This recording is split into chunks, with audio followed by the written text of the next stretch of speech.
welcome to this week's Outfitter Tales. Again from another sunny, blustery.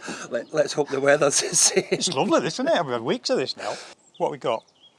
So coming up, we've got your Chinese water hunt with Steve Chinese down water in deer. Bedfordshire. Yeah, and you are going to kick off the first of our little mini-series, tips and tricks, which we are calling Field Notes. Field Notes, yes.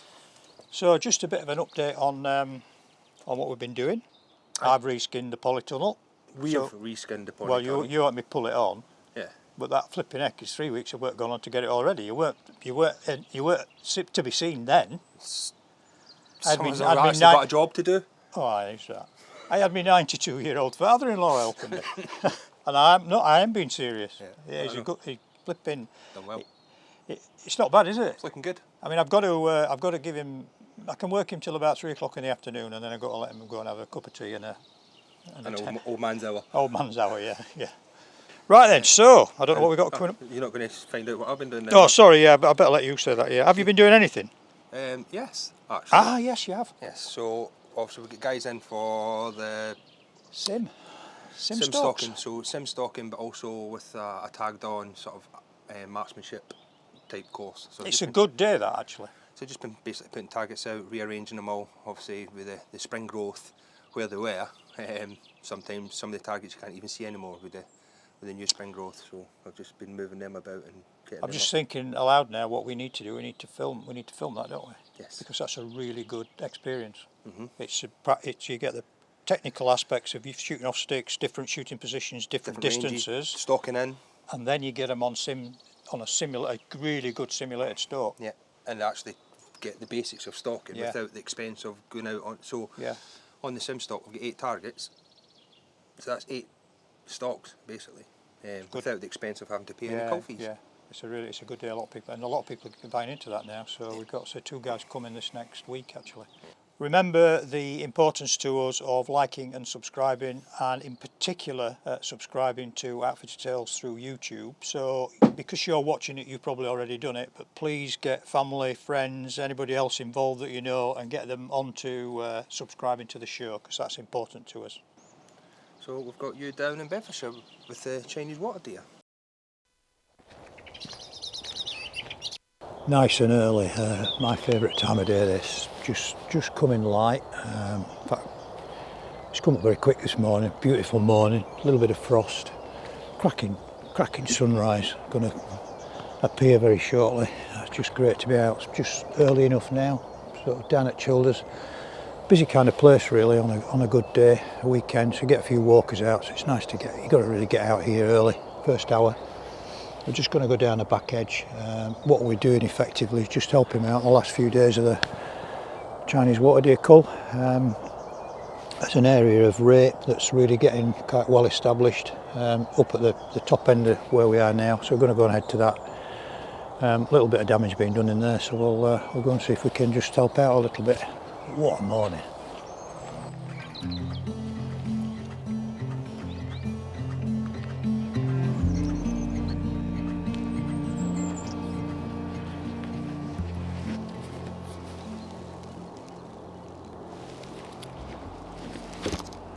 Got 3 Chinese water deer in here, just round the corner.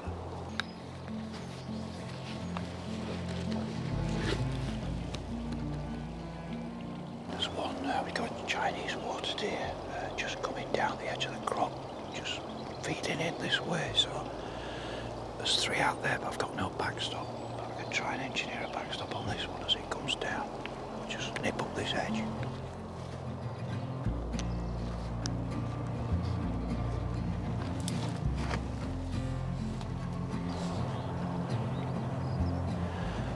Try and get up this ditch.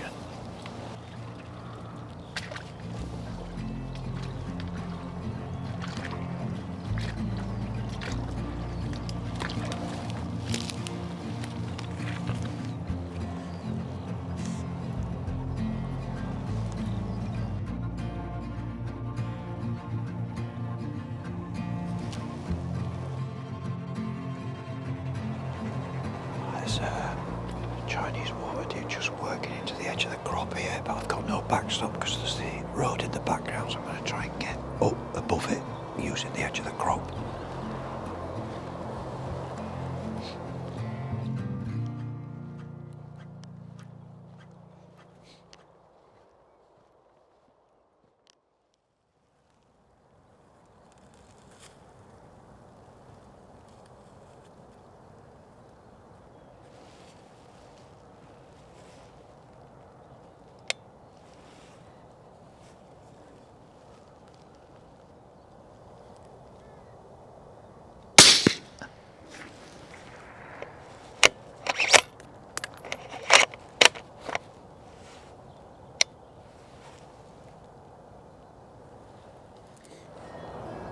Okay, one of the sort of issues you've got here is there is undulations in the ground, so it is quite deceiving, but quite often it is tricky to engineer a safe shot. So we've got Chinese water deer on the crop to our left, but we're shooting uphill, so I just discounted them. But there were 2 Chinese water deer working down the hedge here, and I kind of figured they were going to come into this game crop, this old maize crop.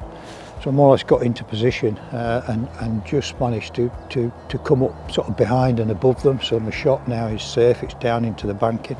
So there were 2 there, we shot one just in the crop on the right hand side. So I'll go pick that up. I'll probably just do a quick rollick in the field, and then I'll continue to the oilseed rape crop, which is the area Paul wanted me to have a look at. So we've got one on the way to where we're going, which is always a bonus.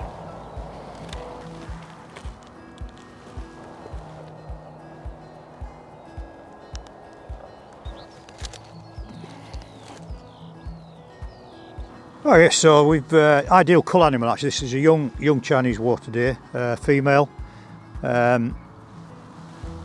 probably nice little stalk actually up here. You see which drawing into the edge of the crop, so be able to anticipate where it was going to go. So what I'm going to do now is I'm going to carry this down, get the gloves on. I'll carry this down and do a suspended gralloch down in the bottom, and it's lovely and cold here this morning, so I can actually leave the deer hanging, cooling off.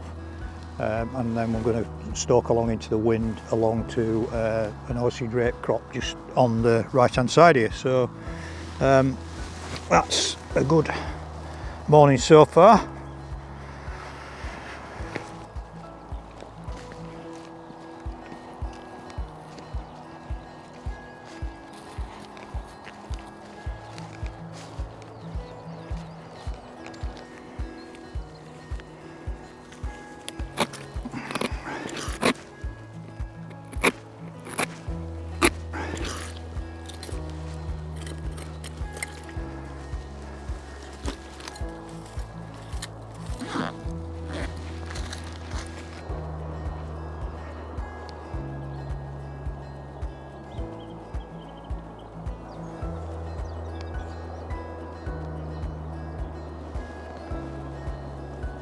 Note to cameraman, while I'm stalking very carefully to shoot a Chinese water deer that's feeding unaware of my presence at the back of this hedge 40 metres away, he's busy doing his David Bailey impression. Said Chinese water deer didn't like it and exited stage left. We would have had Chinese water deer number 2. We shall progress.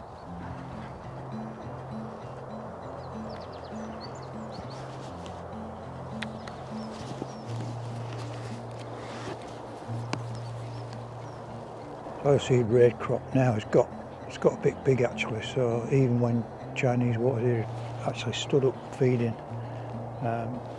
it's too high to see them. The thing with Chinese water deer is if you bump, unlike roe, if you bump a roe it'll probably run 30-40 metres and stop and have a look back. Chinese water deer, if you bump a Chinese water deer, it jumps up and it keeps going for about 300-400 yards. So sort of stalking through this, even if we lift deer, it's a bit kind of pointless because you're not going to get a shot at them. So we're kind of almost on the boundary here now. So my thoughts now, I think I'm going to just cut back in and then go up one of the hedges back into the wind where the barley's been sown. Maybe just see if we can find anything laid out in the open. Not even picking anything up with the thermal, it's just it's come on too quickly, and there's a gas banger over there and I don't want to be anywhere near that when it goes off.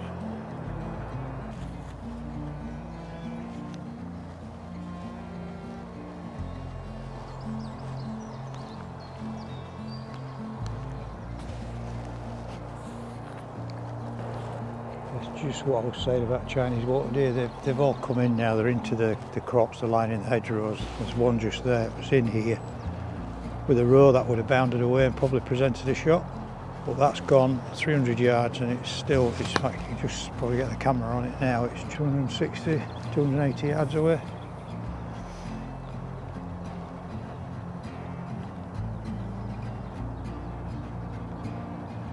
Shot a Chinese water deer just down the side of the crop and continued actually to have a look, see if we could find another one,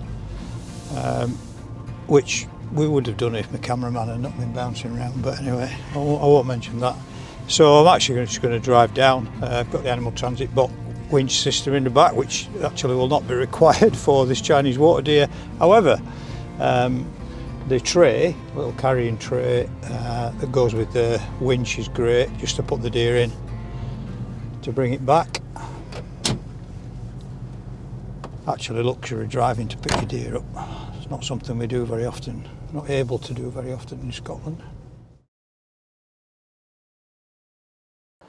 Right, so we're just at Childers HQ, just down on the range. We were a bit later than expected really, so I've not had much hands-on with the proof research rifle. This is the Elevation Mountain Tactical Rifle. Rob very kindly set that up for me. So what I want to do is just a couple of rounds just to satisfy myself that everything's okay after the journey, and then we've literally got about an hour before the light fades, so we're just helping out on the cull towards the end of the Chinese water deer season, although there are a few muntjac in this area. So I think in view of the time we'll have a quick couple of shots, make sure everything's okay here, and then I'm literally going to park the car and we're just going to kind of stalk up the side of the wood across into a cover crop on the left there. So as time is on the essence, I'm going to shut up and just have a couple of shots through this and make sure everything's as it should be. Okay, so the ammunition that I'm using is Nosler, which again is also new to me. 120 grain ballistic tip ammo, which is very similar to what I have been using, although it's a new variety, and I actually love the bipod on this, which is the tier 1. Super comfortable rifle to use, GP optics, really very clear actually.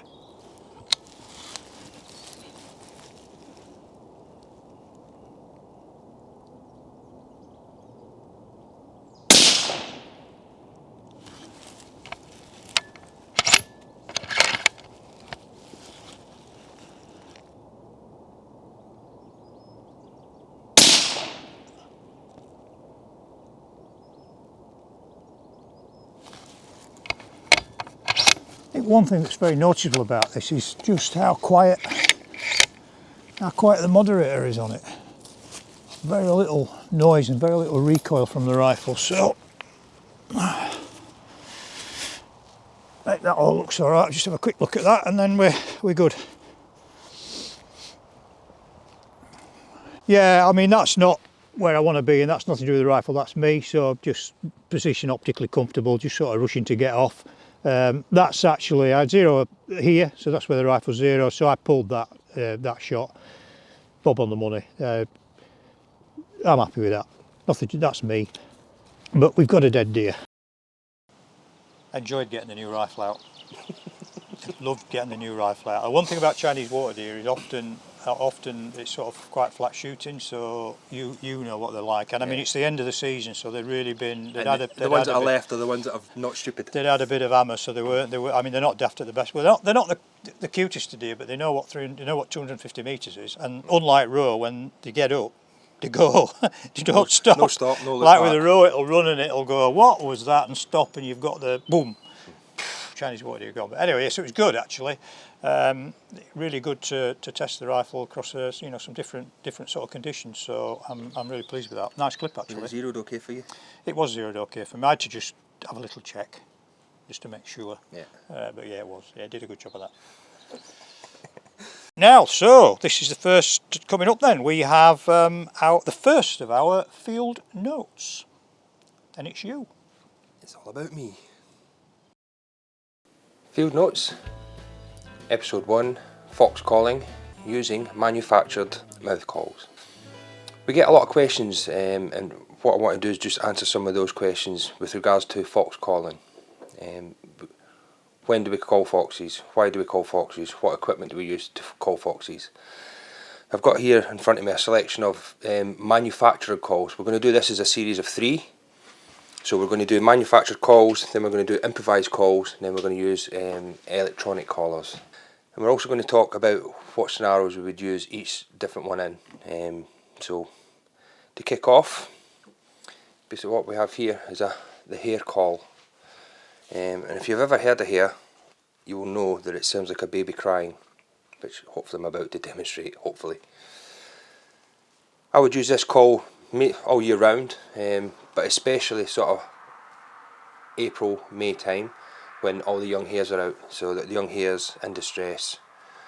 And it goes something like this, and you need to use your hand for this as well. So you basically open up your hand to make it sound sound better and more authentic. So we just blow into it.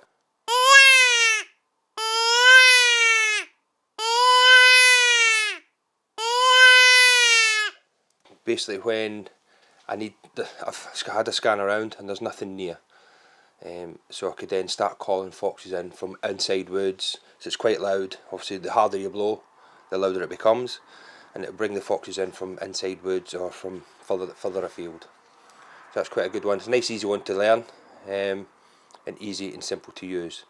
Again, it will only be effective if you've got hares in your area. If you don't have hares there, the foxes won't come. They will come because they're always curious. So this is a good one if you've got hares in your area.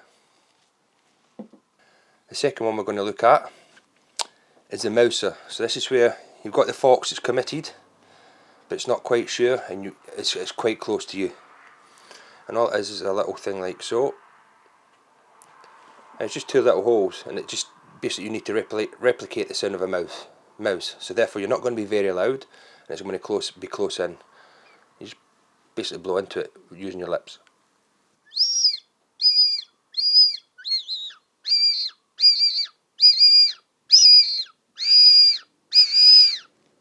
You can either suck or blow.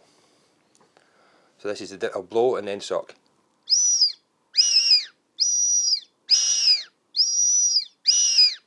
When you suck in, it's a bit more raspy. We're moving on to the next things. So this one here is basically a Savage Island fox down call. And this one here is basically a reed in the middle, and you can adjust the pitch by clamping your teeth down on the actual thing. So you can go all the way from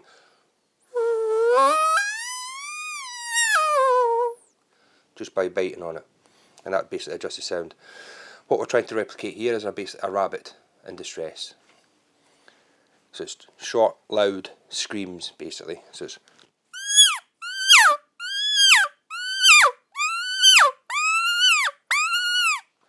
and if you start sort of nibbling it, you can get the old,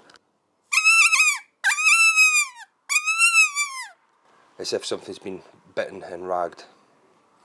Again, very, very effective, very loud, and good for calling in from further areas. So this is the best fox call. This does need some skill to use and some practice. Basically you've got 2 holes, so a smaller hole on top here and then a larger hole on the bottom. What we need to do is have the smaller hole at the top and our fingers either side of the web here, like so. We then place this just under the tip of our tongue and we basically blow, but you need to get the right position for it to work. Again, it takes a lot of practice, and it should sound something like this.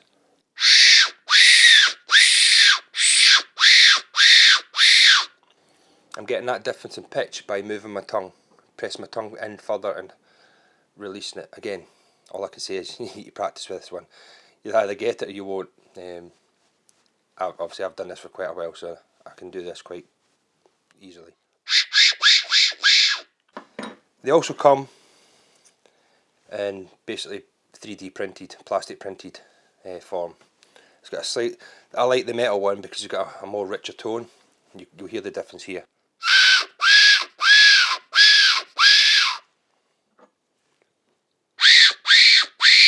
It's more raspy, whereas this is more of a, still works, still does the same, And yeah, it just depends on what you can get your hands on, guys. That's more of a sort of whistle. Again, very good for calling foxes in from further ranges. And finally, what I'm going to look at is basically what we use for roll calling.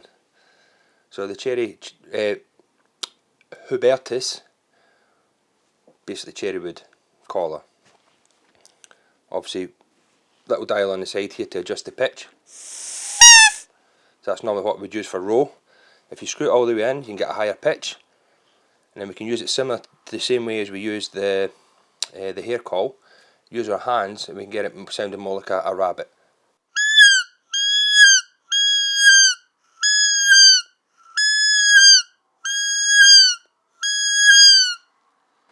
Like so. Factors to consider when fox calling. One is when you're calling, obviously the sound goes 360 degrees. So if you can, get your back up against something solid so you've not got foxes sneaking up behind you. Another important factor is the wind. Make sure that the majority of your ground is upwind from you if you can. And the likely areas where the foxes are going to come from is upwind. You will always get that fox that when you've started calling, then all of a sudden you look behind you and then there's a fox 10 metres behind you. It happens quite often. Downwind, and then it will just smell you and do one. But yeah, just be aware of the wind and try and keep some of as open an area as possible. The more time the quicker you can spot the fox and follow it coming into you, the easier it's going to be for you because you get more time to set up on it. And finally, how often do you call? So what I'll do is I won't call for any more than sort of 5-10 minutes in one area. So I'll go into an area, call. So I'll do intermittent calls. You don't constantly call because then the foxes it becomes numb to them. So 2 or 3 blasts, wait a minute or so. Another 3 or 4 blasts, wait a minute or so, and then just see if there's any interest. If there's no interest, it means there's no foxes around. And just do that for sort of 5-10 minutes. Any longer than that, you're only going to be able to reach a certain distance with the call. So once you're sure that nothing's running in from that sort of distance to you, then just up sticks and move position into another area if you can, ensuring that the foxes are likely to be upwind from you. Hope that helps you out, guys. Get practicing, and I'll see you next time. Cheers. Yeah, it's good that. I think it's going to be a good little thing that, where we can cover different topics in a bit more detail. Hopefully that one there obviously is basics, guys, but I'll give you some ideas. I'm going to follow that on with another 2. So obviously that one was a mouth calling with manufactured equipment.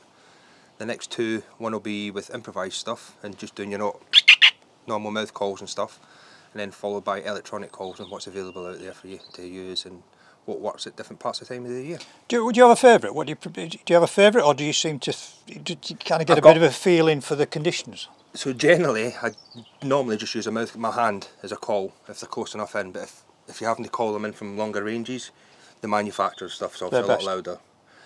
But don't get me wrong, there is a place for the electronic stuff as well, especially at certain times of the year. So for like when they're mating, if you've got vixen and heat call, we'll bring every dog in anywhere within the area. Is it kind of electric? I mean, is it genuinely a bit like a buck coming into a call? Yeah, I know, but does it? I mean, does it work? Is it? Oh yeah. When they come, they come. Even the vixens come in, to be honest, because they think somebody's in their territory. Yeah, that's it. Yeah. So, thank you for watching, and it's a good night from me. Don't forget to subscribe. It's a good night from him. And as always, watch this space.